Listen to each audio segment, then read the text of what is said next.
Chers amis, Beshem Hashem Naaseh Venatzliach Boker Or, en ce mercredi 3 du mois de mai et Yud Bet du mois de Iyar. Cours acheté par Liora Oliel. Bracha, Revacha, V'atzlacha, Bechol Maaseh Adea.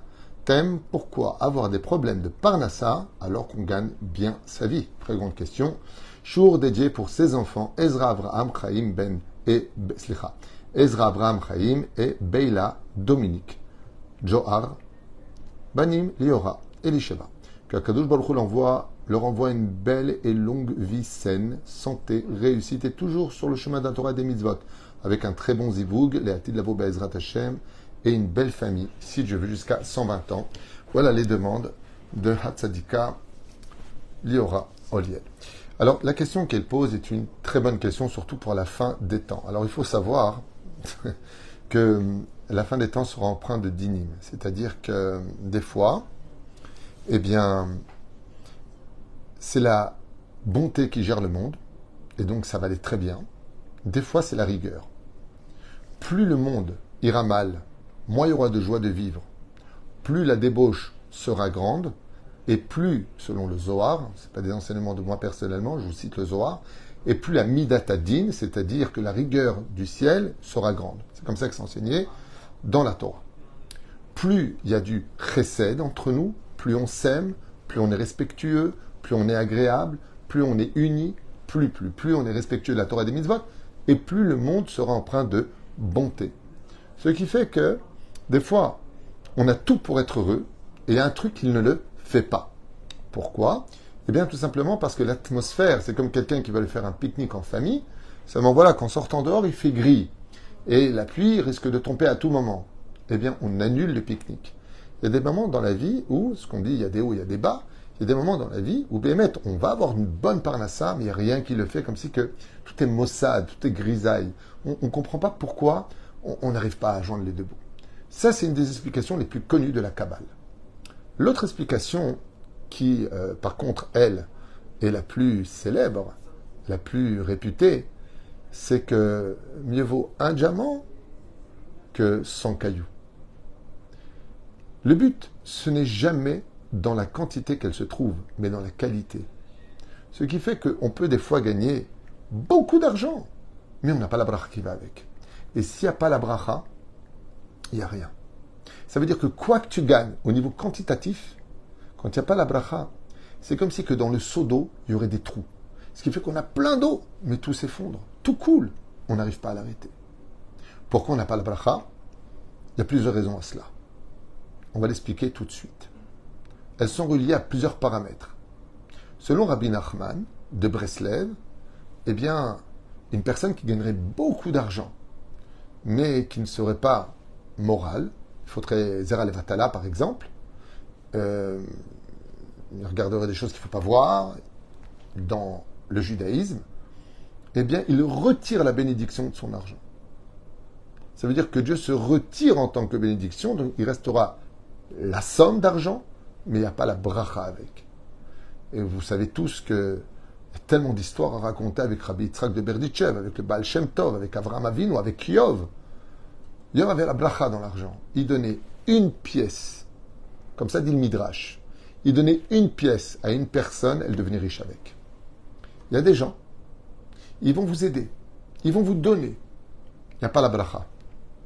Il y en a d'autres, ils vont faire un tout petit geste, ça vous sort du problème.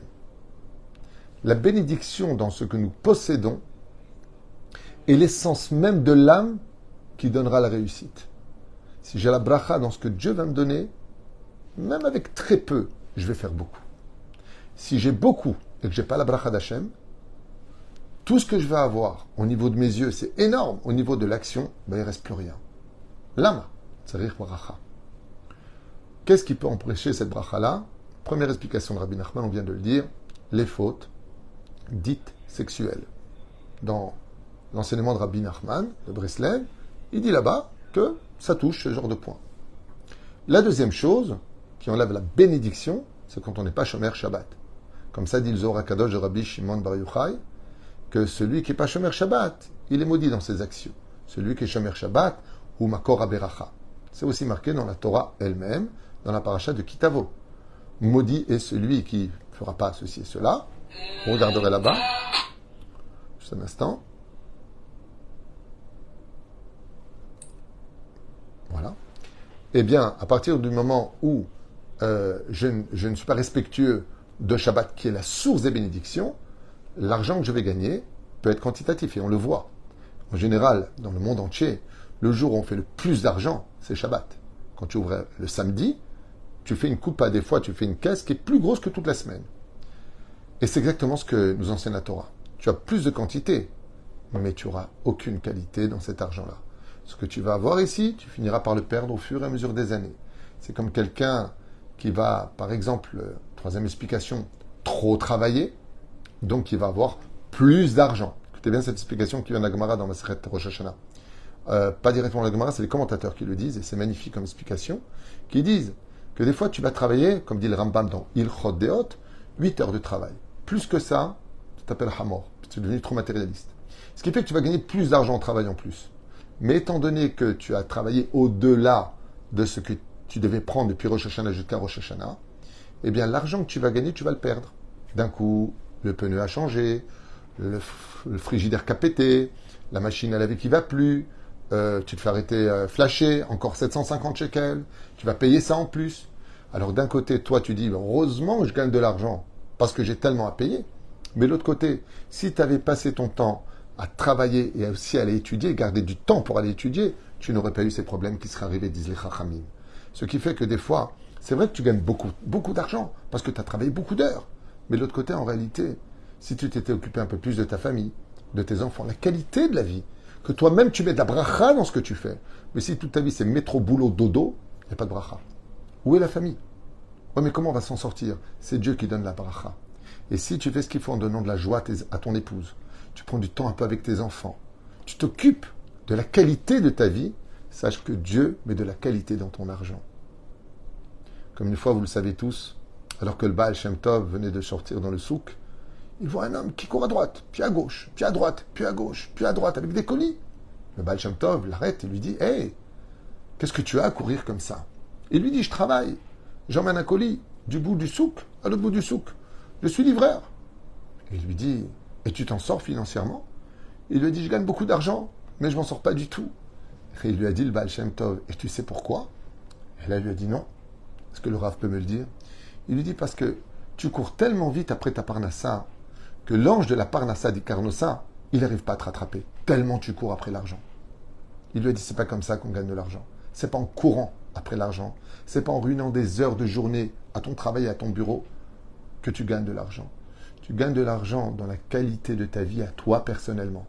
Quand tes mains viennent avec l'espoir, avec la sagesse et l'harmonie de travailler, tu mets de la bracha dans ton argent. Ton argent est fixé, le fait d'aller travailler, c'est nishtadlut. De Rosh Hashanah jusqu'à Rosh Hashanah, Mitishre va Tishrei, il y a marqué. La parnassa est fixée. Alors quand ça sert d'aller travailler, réponse de nos sages, oui, c'est fixé, mais on t'a pas dit quand ça va venir dans tes poches. En allant travailler, tu vas réparer le monde.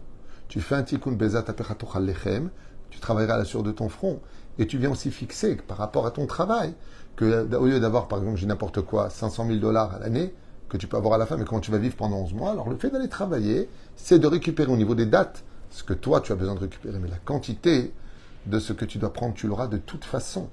La ishtadlut, c'est de le faire descendre au moment où j'en ai besoin. Comme je l'ai souvent enseigné personnellement, c'est que c'est vrai que la première Mishnah du 4e chapitre de Masechet Avot nous dit au nom de Ben Zoma, Ezo Ashir à sa mère Bechelko, qui est le riche, celui qui est heureux de son sort. N'oublions pas une autre version que j'ai moi-même apportée à travers mes études personnelles, que le riche, c'est celui qui a l'argent le jour où il en a besoin. Ça aussi, c'est une forme de richesse importante. Là, aujourd'hui, j'ai besoin de 2000, je les ai. T'es riche. On ne mange pas avec deux fourchettes. Mais la reine, la qualité de ce que moi je vais emprunter dans mon travail peut me donner cette bénédiction dans l'argent. Quatrième cas, ou troisième cas, je ne me rappelle plus, c'est celui qui ne paye pas ses ouvriers en temps et en heure. Par exemple, si la paie c'est tout le premier du mois, ou le 10 du mois, ou avant le coucher du soleil. La Gemara nous apprend de faire très attention à cela. Quand tu dois payer tes ouvriers, de ne pas tarder d'une seule minute, à moins que tu aies des accords avec eux. Le fait de tarder, tu leur fais augmenter nefesh, eux vont se retrouver dans des frais supplémentaires, dans des angoisses, dans des manques, et ces manques-là vont créer un manque dans ta bénédiction vis-à-vis de ta parnassa. Ce qui fait que fais très attention, si tu vas avoir la bracha chez toi, de bien tenir Bezrat Hashem tes comptes vis-à-vis des personnes qui travaillent avec toi. Autre explication, donc quatrième ou cinquième, je ne me rappelle plus de ce qu'on avait dit, peu importe. Autre explication qui nous tient à cœur, c'est le Maaser. La Gemara nous dit dans Masechet Shabbat, à la page 119 à Moud Aleph, qu'une personne qui veut Bezrat Hashem devenir riche a trois options devant lui. S'il veut la bracha dans son argent. La première, c'est Bezrat Hashem s'il vit en Eretz Israël, particulièrement le Maaser, mais elle peut se vivre partout sur terre. Je connais des gens qui vivent en dehors d'Israël, qui donnent le Maaser, et qui au fur et à mesure ont vu Mamash la bénédiction, non pas dans la quantité de l'argent, mais dans la qualité de l'argent. Ça veut dire que le Maaser ne rend pas riche en quantité. Il met la bracha à l'intérieur même de ton gain, de ce que tu gagnes. Il faut être minutieux dans le Maaser. J'ai fait plusieurs cours sur le Maaser. Tapez Maaser Avtutu, vous verrez là-bas, ou d'autres rabbins. Je ne sais pas si on s'infuse, il y a d'autres opinions certainement plus précises que moi, c'est pas important, sur le Maaser. Ce qui compte, c'est de le prélever, le Maaser.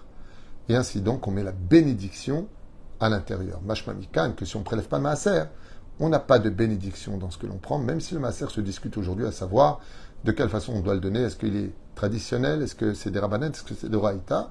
Toutes les opinions sont là. On peut même donner un Maaser symbolique quand on n'a pas les moyens de le donner. Mais ça, j'explique dans l'autre cours, allez voir là-bas. Mais la reine, le fait de donner de la tzedaka, c'est une circoncision au prépuce de notre argent. Quand je donne de la tzedaka, je mets automatiquement de la bracha dans mon argent. Par exemple, vous allez voir un rave pour qu'il vous bénisse. Vous allez laisser un don, comme je vous l'ai toujours dit, c'est un conseil qui vaut de l'or. Qu'on apprend de la Torah. Quand tu veux une bracha, qu'elle vienne sur toi et qu'elle ne te lâche pas, achète-la. Fais un don. Achète. Tout s'achète dans ce monde. La baguette s'achète, une maison s'achète, un vêtement s'achète. Une bracha, il faut aussi l'acheter. Donc, même avec 5 shekels, 10 shekels, achète une bracha quand on te donne cette bénédiction pour qu'elle t'appartienne. Tu fais un kinyan, en d'autres termes en hébreu, c'est pour ceux qui comprennent. Un kinyan, ça veut dire j'acquiers pour moi cette bénédiction. Quand je donne de la tzedaka, je mets de la bracha dans ce que j'ai dans mes poches. Le fait des fois, comme c'est marqué pour Ben Gurion, à l'époque du Talmud, eh bien il donnait de la tzedaka, mais il n'avait pas de la bracha dans son argent. Sa fille mangeait malheureusement ce que les ânes défectaient. Il y avait dedans encore des grains d'orge et de blé. C'est de là-bas qu'elle mangeait. On dit, comment c'est possible que la fille de l'archi-multimilliardaire, Ben Gurion, soit si pauvre? Il donnait beaucoup de tzedaka, mais il ne donnait pas assez de tzedaka. Et la Gemara nous dit, celui qui veut la bracha dans son argent doit donner selon ses moyens, et pas dire, ah, j'ai déjà donné 100 000 shekels. Mais qu'est-ce que c'est 100 000 shekels si tu as 100 millions de shekels en banque? Est-ce que c'est de la tzedaka? Non. Ainsi donc, la tzedaka met la bracha dans ce que tu as, selon tes moyens. Des fois, on a blessé une personne, vexé une personne qui nous en veut profondément. Et ce grain de sable qui se trouve dans son cœur devient un grain de sable dans les maillons de notre propre mazal. Ce qui fait que la bracha se trouve bloquée. C'est pas qu'on n'a pas la bénédiction dans l'argent qu'on a. C'est que c'est tout le mazal dans son ensemble, ou quoi qu'on fasse, on s'en sort pas. Parce que l'autre personne est en désarroi. D'où l'importance pour chacun de nous de toujours vérifier si on a fait du mal à quelqu'un et si on lui doit des excuses. On n'est sorti que gagnant dans ce domaine. La reine Be'ezrat Hashem Itbarach, si une personne voit que ça bloque dans son mazal, quand une personne voit que ça ne le fait pas, et ainsi de suite, il sera donc impératif, Be'ezrat Hashem, pour lui, de demander pardon, qui n'est pas de Ogmat Nefesh. Même quand on a raison, il y a des façons d'avoir raison. Ce n'est pas parce qu'on a raison qu'on doit insulter l'autre ou renvoyer l'autre de façon vulgaire. Même quand on a raison, on dit les choses calmement et on s'explique. Et ainsi donc, on rend de la baracha. La Gemara, dans Baba Mitzia Nuntet Amud Aleph, cette fameuse Gemara, nous dit que si un homme veut la bracha dans son argent, qu'il fasse attention à l'honneur qu'il doit à son épouse, d'honorer son épouse, de respecter son épouse, de ne pas la vexer à plus forte raison. C'est marqué noir sur blanc. Eve Adam, Zahir Bervod Ishto, She'en Abracha Metsuya Beveto et la Besrut Ishto. Noir sur blanc, la Gemara nous dit que si tu vois que tu n'as pas de bracha dans ta parnassa, c'est qu'apparemment tu blesses un peu trop souvent ton épouse. Fais attention de toujours relever cette femme qui est là pour tout te donner même si elle prend, mais elle donne beaucoup plus que ce qu'elle prend grâce à Dieu. Elle nous sauve de la faute, nous donne des enfants, s'occupe de la maison. Baruch Hashem, c'est dommage de toujours attendre de perdre sa femme pour se rendre compte de combien elle remplissait notre univers. Chaval Meod. Et la reine Bezrat Hashem, la Gemara nous dit, si tu veux la bracha dans ta parnassa, c'est relié à ta femme. Quel rapport entre l'un et l'autre? Voyons ensemble ce que nous livrent nos chachamim. Dans les 10 malédictions que la femme a reçues à cause de la faute originelle, l'une d'entre elles est de se soumettre à son mari, d'écouter son mari, comme le dit le Talmud, ainsi que le Shulchan Aruch. Qu'est-ce qu'une femme cachère? Celle qui écoute la voix de son mari. Ok. Et l'homme, la principale malédiction est de travailler à la sueur de son front. Ok. Et donc, si toi, tu relèves ta femme à ton niveau, Isha Milshon Ish, que tu n'utilises pas le joker de tu dois m'écouter au doigt et à l'œil, c'est moi ton mari. Monsieur est arrivé. Si tu fais ce qu'il faut, et que Dieu de l'autre côté, puisque toi tu as annulé la malédiction de la femme, Dieu t'annule ta malédiction. Et donc, toi tu ne gagneras plus à la sueur de ton front l'argent que tu as eu. Donc ta parnassa et ton mazal sont reliés à ta relation avec ta femme, dit le Talmud, d'où l'importance de respecter sa femme. Tu veux augmenter ton mazal? Tu veux de la bracha? Parle bien avec ta femme. Ne te soumets pas à elle. Sois pas sa serpillière. C'est pas de ça dont on parle. Mais fais d'elle ton meilleur ami. Ainsi donc, on a été coupé à une fraction de seconde. Désolé. Je finis juste avec ça. Il est évident que pour finir, eh bien, plus on a d'argent, plus on va dépenser d'argent. On va acheter plus de choses. Et ce qu'on oublie souvent, en vous racontant l'histoire d'un ami. Pour finir ce chiour, c'est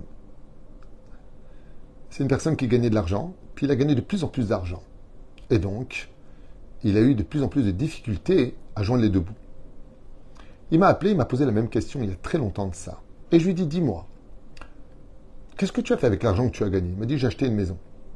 Une maison? Il m'a dit, oui, j'ai acheté une belle maison. Je lui ai dit, très bien, et pourquoi tant de difficultés? Il m'a dit, parce que maintenant, je paye les crédits à la banque. Et donc, je m'en sors plus. C'est-à-dire qu'avant, je payais le crédit de ma maison, mais maintenant, je paye aussi la maison de vacances. Alors, je lui ai dit, mais c'est pas que tu n'as pas la bracha. C'est qu'avec l'argent que tu as gagné, tu as acheté plus de choses. Donc, tu as plus de sorties. C'est pas une malédiction. C'est tout simplement qu'on ne peut pas avoir le beurre et l'argent du beurre. Plus tu vas investir dans ton argent, et plus tu auras encore plus besoin d'argent pour maintenir ces nouveaux acquis, ces nouveaux biens que tu viens de te mettre dans la poche. L'homme regarde très souvent, ce qu'il sort de ses poches. Mais il ne voit pas combien il a rentré aussi dans ses poches. On voit souvent le côté j'en peux plus, je paye ça, je paye ça, je paye ça. Mais qui t'a dit d'acheter tout ça? Qui t'a dit d'autant investir? Alors on prend rien avec soi. Alors certes, on peut acquérir des choses, mais ne t'étonne pas que quand tu avais déjà ton loyer à payer à la banque, ton crédit à payer à la banque, que tu te mettes un autre crédit. Mais de l'autre côté, tu as aussi acquis une maison. Donc il y a aussi des comptes mathématiques qui des fois demandent tout simplement de la gestion. C'est pas qu'on n'avait pas la bracha, c'est que des fois on ne sait pas très bien gérer son argent parce qu'on fait un peu n'importe quoi, parce qu'on gagne bien. On fait des vacances, on va à droite, à gauche et on les oublie. Après on dit mince, je comprends pas, on gagne une tonne d'oseille et on n'a pas à la banque. Bah oui, c'est normal. Tu oublies que tu as fait des vacances, tu as acheté une voiture, tu as acheté peut-être une maison. C'est peut-être une question de savoir comment gérer tout cela.